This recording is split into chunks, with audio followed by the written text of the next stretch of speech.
जय श्री कृष्णा, राधे राधे। कैसे हैं आप सब? आई होप आप लोग बहुत अच्छे होंगे और आप सभी का वेलकम है मेरे एक प्यारे से ब्लॉग में। तो आज का दिन है संडे का, तो मैं आज तुलसी पत्ते नहीं तोड़ पाई थी। कल मैं भूल गई थी, जिसकी वजह से आज बिना तुलसी के पत्ते का दूध दिया है मैंने माधवासु को। और यहाँ पर उनका प्यारा से श्रृंगार हो गया है, तो मैं अभी उनको टीका चंदन करूँगी। और यहाँ पर बहुत सुंदर लग रहे थे। आज मैंने येलो पोशाक धारण कराई, क्योंकि है ना, मैं हमेशा ज़्यादातर ही जो होता है ना गुरुवार को कराती हूँ। लेकिन फिर मुझे आज लगा कि मैंने कहा चलो कभी कभी है ना, बीच में भी येलो पहना देना चाहिए, तो थोड़ा अच्छा लगता है। और वैसे भी उनके पास येलो कलर की पोशाक बहुत सारी है, तो मैं सोचती हूँ कि थोड़ा थोड़ा चेंज करके पहनाती रहूँ। और इसमें आज इतने ज़्यादा प्यारे लग रहे थे कि क्या बताऊँ। और मुझे बहुत ज़्यादा, मतलब एक होता है ना कि नज़र ठहर जाना, ऐसे वाले एकदम प्यारे प्यारे से बहुत प्यारे लग रहे थे। तो यहाँ पर मैंने उनकी माधवासु की पूजा करी। उसके बाद यहाँ भोले बाबा पे जल चढ़ाया। तो हमारी एक सखी का कमेंट था कि आपने जिसमें भोले बाबा विराजमान करे हैं वो क्या है? प्लेट जैसी। प्लेट नहीं है, जहाँ पे भोले बाबा विराजमान करे हैं वो लकड़ी का एक छोटा सा पटा टाइप का है, जो कि बच्चे के खिलौनों में आता है। तो निष्ठू का जो निष्ठू के पिछले वाला जो बर्थडे हुआ था, तो उसमें ना 3 किचन सेट आ गए थे। तो 3 में से सबके एक पटा बेलन निकल रहा था, तो एक मैंने ले लिया भगवान जी के लिए। तो ये भगवान जी का है। 2 दिए मैं इसलिए जलाती हूँ क्योंकि सावन चल रहा है, तो सावन में मैंने ऐसा नियम ले रखा है, मतलब भगवान जी भोले बाबा के पास दिया जलाने का, और साथ ही साथ हम जो शिव चालीसा पढ़ने का। तो इस वजह से वहाँ पर मैं दिया जलाती हूँ। और अभी मैं करूँगी आरती।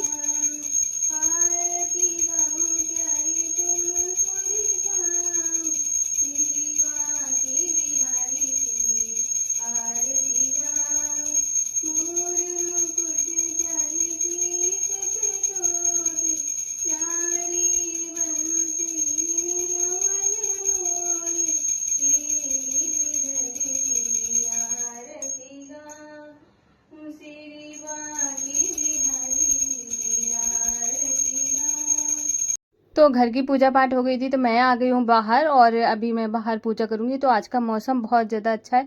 तो बच्चे गए हैं स्टेडियम, क्योंकि इनके चाचा आए हुए हैं। तो वो चाचा मतलब मेरे सिपा भैया, मेरा देवर है, तो वो बाहर लेके घुमाने ले गए आज बच्चों को।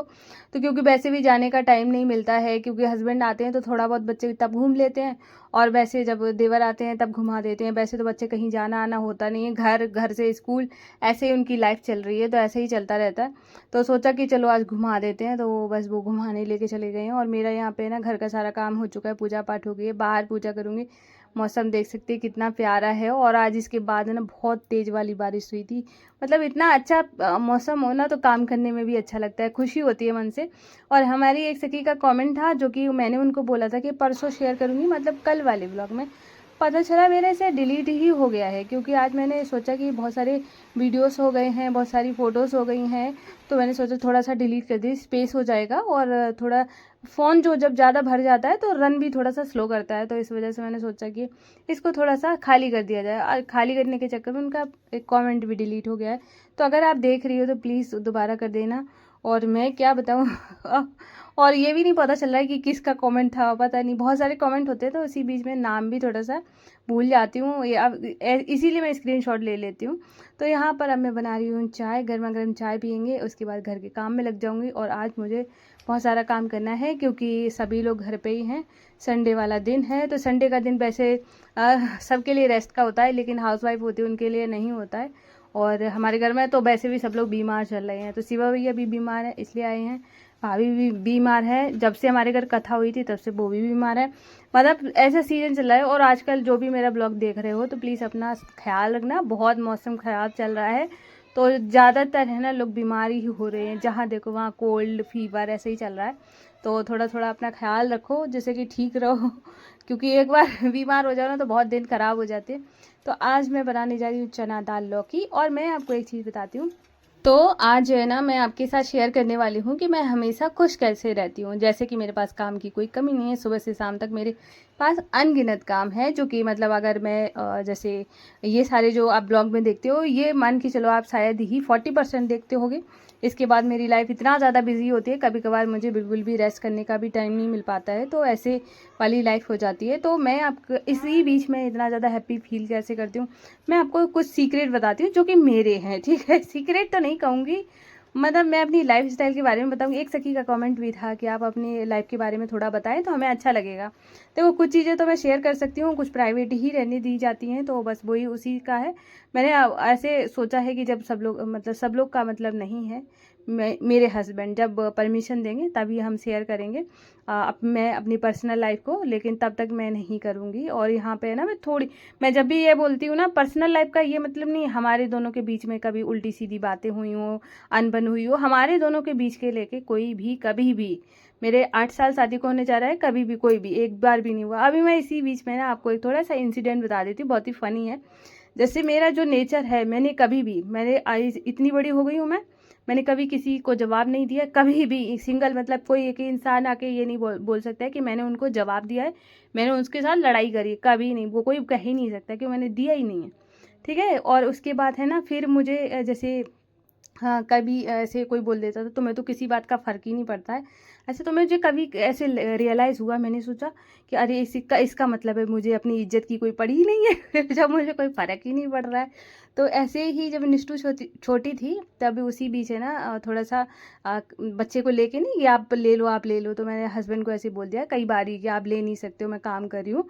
तो वो थोड़ा काम से, क्योंकि उस टाइम में ना हम जैसे काम ज़्यादा था उनके, थोड़ा-सा माइंड से थोड़ा-सा वैसा भी चल रहे थे। तो उसी बीच उन्होंने गुस्से में कह दिया कि बच्चे तुम्हारे ही अनोखा नहीं हुआ है, बहुत लोगों के हुए हैं। और बस मैंने वैसे मेरे दिल पे नहीं लगी वो बात। फिर मैंने सोचा कि अगर आज को मेरे ये बात मेरे दिमाग में नहीं गई, तो मुझे तो कल को कोई कुछ भी बोल देगा, मुझे फ़र्क ही नहीं पड़ेगा। तो मैंने फटाफट से उस पर एक डायरी में वो डेट लिखी और उसके बाद नीचे लिख दिया, पति द्वारा बोली गई ये वाले शब्द, ठीक है? वो शब्द सारे लिखे। फिर मैंने उसको रख लिया, मैं 2-3 दिन बाद हमेशा उसको देखती थी, अच्छा इन्होंने ये बोला, अच्छा इन्होंने ये बोला ऐसे करके। तो एक बार हमारे घर में सफाई हुई तब वो मिल गया, तो ये बोले बताओ तुम ये सब लिखती हो, कुछ अच्छी चीज़ लिख लेती। तो मतलब मेरे अंदर कभी भी किसी चीज़ को पकड़ने की आदत नहीं है। मैं किसी भी चीज़ को, जैसे मुझसे कोई अगर कुछ बात करता है, अगर मुझे उसकी बात समझ नहीं आ रही होती है तो मैं उससे बात नहीं करती हूँ, ठीक है? लेकिन मैं ये नहीं रखती हूँ कि अगर उसने कई बार ही ऐसे बोला, खासकर परिवार के साथ ऐसा होता है, जब आप परिवार में रहते हो तो कभी कभार ऐसे चीज़ें भी हो जाती हैं जहाँ पे आप है ना आपको कोई कुछ बोल भी देता है, तो अगर आप माइंड करके रखते हो तो आप उसके साथ जो परिवार के लोग हैं उनके साथ सर्वाइव करने में बहुत मुश्किल हो जाती है। तो मुझे ऐसे लगता है कि अगर आप एक परिवार के साथ रह रहे हो तो आपको है ना इग्नोर करना आना चाहिए। एक सखी का कमेंट भी था कि हमारे ससुर जी है ना, तो वो बहुत ज़्यादा मतलब उल्टा सीधा बोलते हैं, तो मैं भी कभी कभार बोल देती हूँ। मैं आपको एक चीज़ और बताती हूँ यहाँ पर, जैसे कि आपने ये बोला कि आपके ससुर इतना बोलते हैं। पहली बात तो ये हो जाती है कि अगर देखो किसी किसी का नेचर होता है कि उनको ऐसे बात करने की, और किसी किसी का ऐसा नेचर होता है कि आपको पूरा आजीवन पसंद ना करने की। उनने कसम खा रखी होती है कि मतलब ये इंसान मुझे पसंद नहीं है, चाहे आप कितना भी सोने के हो जाओ, ठीक है? तो मैं तो ये कहूँगी कि आपको कभी भी वो टोंट मारे, कुछ भी करें, आप सीधा अपने रूम में चले आओ, आप सुनो ही मत कि क्या बोल रहे हैं। पहली बात तो सुनो मत, दूसरी बात ये इस बात का ध्यान रखो कि आपसे कोई गलती नहीं होनी चाहिए। जैसे मैं हमेशा यही सोचती हूँ कि मेरे से गलती नहीं होनी चाहिए। फिर आपकी मर्ज़ी, आप जो भी मन में आए वो बोल सकते हो, आपकी अपना इच्छाएँ हैं और आप अपना कुछ भी, वैसे ही हर चीज़ पे ध्यान देना चाहिए। देखो क्या होता है कि अगर आप बार-बार किसी को समझाने की कोशिश करते हो, उससे रिश्ते ख़राब ही होते हैं। और सामने वाला कभी आपकी चाहे ये तो चलो ससुर का रिश्ता है, आप कोई और भी रिश्ता हो वहाँ पे अगर आप अपनी बात रखना चाहो, अगर आप ये बोलो कि चलो है ना आपकी ये गलती है, आप कोई मानेगा? कोई नहीं मानता है, ठीक है? इसलिए ना हमेशा अपने आप को खुश रखने की कोशिश करो, ये मत सोचो कोई क्या कह रहा है। कभी भी अगर ऐसे लगे कि कोई मेरे बारे में बात कर रहा है तो वहाँ से हट जाओ, सुनो मत। जब हम कोई बात अपने बारे में सुनते हैं, हमें लगता है कि हमारे बारे में ये बातें हो रही हैं, फिर वो हमारे माइंड में चलती हैं, और वो देखो आपके शरीर को ख़राब करें, आपके मन को ख़राब करें, सब कुछ आपका ख़राब हो रहा है उस एक बात को सुनने से। इससे अच्छा है अपने आप में खुश रहो, क्या ज़रूरत किसी की बात सुनने की, ठीक है? अगर आपको कोई मुँह पे कह जाए तब तो एक अलग बात है, अब तो वो मजबूरी में सुननी पड़ेगी। लेकिन हाँ, कान लगा के सुनने की ज़रूरत नहीं है किसी को भी, जो भी मेरा व्लॉग देख रहे हो। मुझे ऐसे लगता है कि अगर किसी के कोई आपके बारे में किसी रूम में गॉसिप हो रही है तो वहाँ से बिल्कुल दूर हट जाओ, आराम से करो ये छूट दे दो।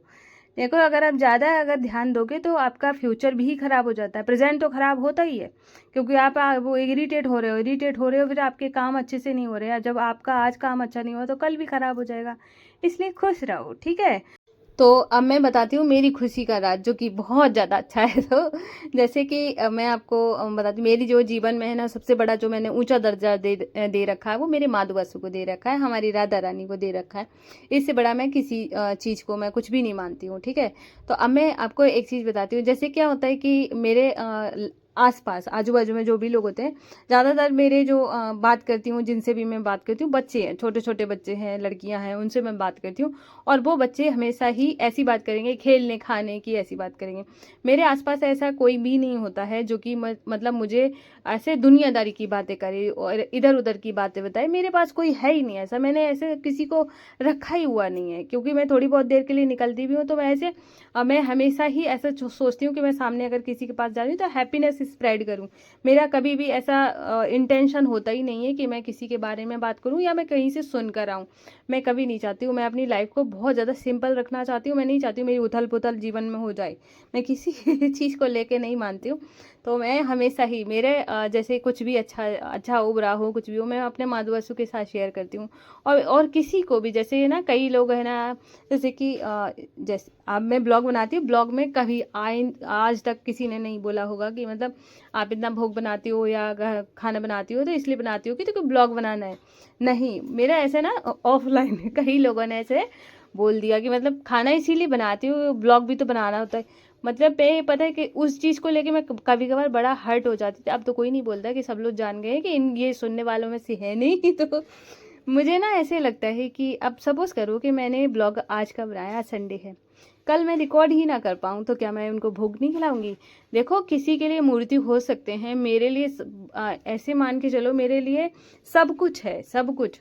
जहाँ पर आपकी जो होता है ना कि हर किसी का सहारा बंद हो जाता है, जहाँ से आपको किसी का साथ मिलने की वो होता है ना कि सारे दरवाजे बंद हो जाते, तब भगवान ही नजर आते। इसीलिए मैं कहती हूँ हमेशा कि आप सबके साथ रहो। मैं ये नहीं कह रही हूँ कि परिवार छोड़ दो, किसी पे भरोसा मत करो, सबके साथ रहो, लेकिन प्रभु को सबसे आगे रखो। क्योंकि है ना, आपने, हाँ, मैंने तो नोटिस किया है, और जिन लोगों ने नोटिस किया होगा उनको पता होगा, जब सारे दरवाजे बंद हो जाते हैं तो हमारे प्रभु ही हाथ बढ़ाते हैं कि बस हम ही निकाल सकते हैं, आ जाओ। तो इसीलिए मैं हमेशा कहती हूँ कि अगर कभी भी कुछ भी लगे ना कि मतलब मेरे जीवन में कुछ अच्छा नहीं चल रहा है, या मेरे साथ किसी ने ऐसा कर दिया है, किसी ने वैसा कर दिया है, तो तुम उसका सहारा चुनो, तुम उसका हाथ पकड़ो जो तुम्हें जीवन में हमेशा आगे ले जाएगा। और मतलब वो तो मैं इसीलिए कहती हूँ कि मेरी खुशी का राज यही है कि मैं अपने माधु बसु पे अटूट भरोसा करती हूँ। अटूट के वो होता है ना कि एक अंधा इंसान होता है ना, जिसको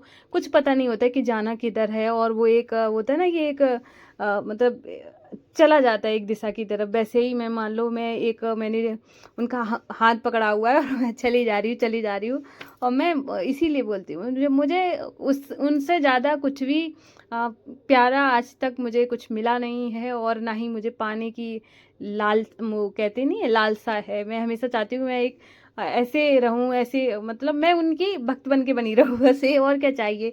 ठीक है, जब आप पता है भगवान के सारे रहते हो तो आपकी जो जिंदगी है वो एक कह सकते हैं कि पूर्णिमा का जो चांद होता है उसकी तरह चमकती है। तो मुझे मैं इसीलिए कहती हूँ भगवान का भरोसा, और भगवान पे भरोसा करो, भगवान से प्रेम करो, और इसी तरीके से ना अपना जीवन जियो। बहुत अच्छा जीवन है अगर भगवान के सारे, देखो इंसानों में उलझे रहोगे ना तो कभी कुछ भी अच्छा नहीं हो सकता है। मैं सच बता रही हूँ। अगर जैसे मान के चलो, सबके साथ तो नहीं कहूँगी कि हर रिश्ता ही ख़राब है, हर चीज़ें ख़राब है, नहीं, मैं ये कह रही हूँ, मेरे कहने का मतलब ये है, ऐसा नहीं मेरी ज़िंदगी में सब ख़राब लोग आ गए हैं। मेरे कहने का मतलब है हर किसी को टाइम दो, सबके साथ रहो, लेकिन सबसे ऊपर भगवान जी को रखो, क्योंकि जो वो है वो कोई नहीं है। ठीक है, आपको है ना, सीधी सी बात है, आप अकेले आए हो अकेले चले जाओगे। और दूसरी बात है ना, सीधा वहाँ पे आपके साथ जो कुछ जाने वाला है वो आपके कर्म जाने वाले हैं, तो आपके कर्म अच्छे करिए, भगवान जी का को याद करिए, सुबह शाम भजन करिए,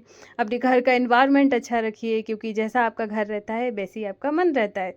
तो खुद को खुश रखो, खुद को पैम्पर करो, खुद अपने घर को साथ संवार के रखो, मंदिर बहुत खूबसूरत रखो। ठीक है, अगर किसी के मंदिर में जैसे कि लाइट वगैरह नहीं और अंधेरा पड़ता है, ठीक है, मैं आज आपको एक चीज़ और बता देती हूँ। अगर किसी का भी मंदिर ऐसा है जहाँ पे ना थोड़ा अंधेरा रहता है और वहाँ रोशनी नहीं आती है, और तो मैं ये कहूँगी एक छोटा सा बल्ब लगाए या छोटी सी लाइट लगा ली, क्योंकि है ना भगवान के मंदिर में कभी अंधेरा नहीं रहना चाहिए। और अगर ऐसे है ना, थोड़ा छोटी छोटी बातों का ध्यान रखना बहुत ज़्यादा ज़रूरी हो जाता है, तो आप ऐसे रख सकते हैं। और यहाँ पर अभी शाम का टाइम हो गया था, और आज मैंने ना किसी का कमेंट 1-2 का आंसर कर पाया, क्योंकि मैंने कर नहीं पाया है। तो अभी मैं यहाँ पे शाम की आरती करूँगी, तो मैंने दिए जला लिए हैं जैसे भोले बाबा के लिए, और अपने माधुवसु के पास रखती हूँ। तो देख सकते हैं मतलब कितना प्यारा कोई ऐसे, इतना प्यारा कोई हो सकता है क्या? तो कितने क्यूट लगते हैं हो, कितनी खुशी हो जाती है।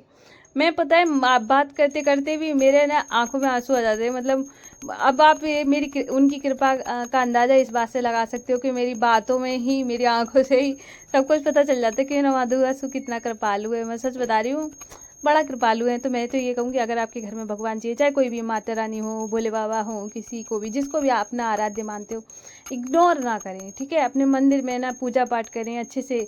आपके घर में आपको सेवा का मौका मिला है, सेवा बहुत बहुत अच्छे लोग होते हैं जिनको सेवा करने का मौका मिलता है। अच्छे का मतलब ये होता है बहुत ज़्यादा उनकी कृपा होती है। तो अगर आपको उन कृपा का अवसर मिला है तो आप उसका लाभ ज़रूर उठाएं और पूजा पाठ करें, भगवान पे भरोसा करें, सब कुछ अच्छा हो जाएगा। अगर जीवन में उतार चढ़ाव भी आ रहे हैं ना, तो बहुत जल्दी ख़त्म हो जाएंगे। अब मैं रखूँगी दरवाजे पे दिया। एक सखी का कमेंट था कि आप डेली दरवाजे पे दिया रखती हो, तो हाँ, मैं डेली दरवाजे पे दिया रखती हूँ। तो अब मैं जाके बाहर भी पूजा करूँगी। और आप लोग बताना कि आपको आज का ब्लॉग कैसा लगा है। अगर पसंद आया हो तो प्लीज़ वीडियो को लाइक कर देना, चैनल को सब्सक्राइब करना। फिर मिलूँगी। राधे राधे, जय श्री कृष्णा, हर हर महादेव।